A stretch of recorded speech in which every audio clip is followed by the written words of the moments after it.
इक प्रत्यय के 4 नियम जो है अभी आपको आपके सामने है. అంటే ఇక్ ప్రత్యయకి సంబంధించిన 4 నియమాలు ఇవి చాలా ఇంపార్టెంట్, చాలా విశేషమైనవి. ఇక్కే పూర్వం అంటే ఇక్ అని వచ్చిన దానికి ఏదైతే చివరన వస్తుందో ప్రత్యయ్, ఈ ఇక్ పదానికి ముందు పదంలో ఒకవేళ ఆ ఉంటే గనక అది దీర్ఘంలో ఆ అయిపోతుంది రాసేటప్పుడు. అదే ఇక్ ప్రత్యయకి ముందు ఒక పదములో ఆ గనక ఉంటే అది ఆ అయిపోతుంది.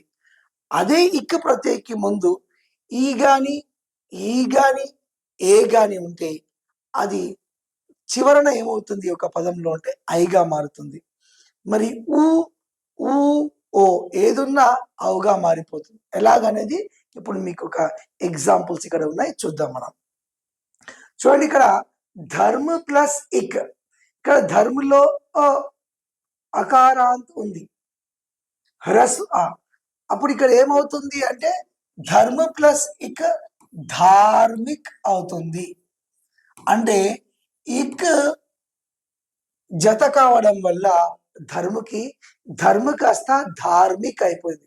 ఈ నియమం ప్రకారం ఇక్ ప్రత్యయ జోడించినప్పుడు ఈ అకారము కాస్త ఆకారముగా దీర్ఘంగా మారుతుంది. అలాగే ఇక్కడ మాస్ ప్లస్ ఇక్ ఆగానే ఉంటుంది కాబట్టి ఇది మాస్ మాసిక్ అవుతుంది. అలాగే సేమ్ ఇక్కడ ఈ లేదా ఈ లేదా ఏ, ఇది ఏది దేనికి కూడా ఇక్ వచ్చినా ఇది ఏమవుతుంది ఐగా మారుతుంది. అలాగే ఇక్కడ ఇతిహాస్ ప్లస్ ఇక్, ఇక్కడ ఈ ఉంది ఇక్కడ ఉంది కాబట్టి ఈ వస్తే ఏమవుతుంది ఇక్కి ఐగా మారిపోతుంది. ఆ రకంగా ఇది ఇతిహాస్ ప్లస్ ఇక్ ఏమవుతుందంటే ఐతిహాసిక్ అవుతుంది. ఐతిహాసిక్.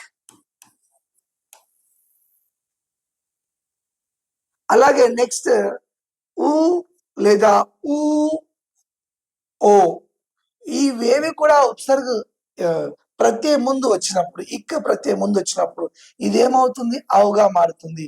ఇక్కడ చూడండి ఇక్ ఉంది, ఇక్కడ ఓ ఉంది. ఈ ఇక్ ప్రత్యయం ముందు ఊ వచ్చినప్పుడు ఈ నియమం ప్రకారం ఏం కావాలి అవు కావాలి. కాబట్టి ఇక్కడ ఏమవుతుంది ఉపచార్ ప్లస్ ఇక్ కాస్త ఔపచారిక్ అవుతుంది. ఇలాగా చాలా పదాలు ఉంటాయి.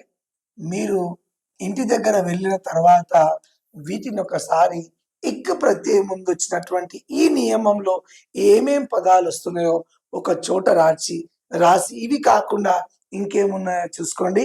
అలాగా ఈ నియమం ప్రకారంగా ఒకసారి చూసుకోండి. అంటే ప్రత్యయంలో ముఖ్యంగా మనం వెనక వచ్చి చేరేటటువంటి పదాలను కానీ అక్షరాలు కానీ ప్రత్యయం అంటాం.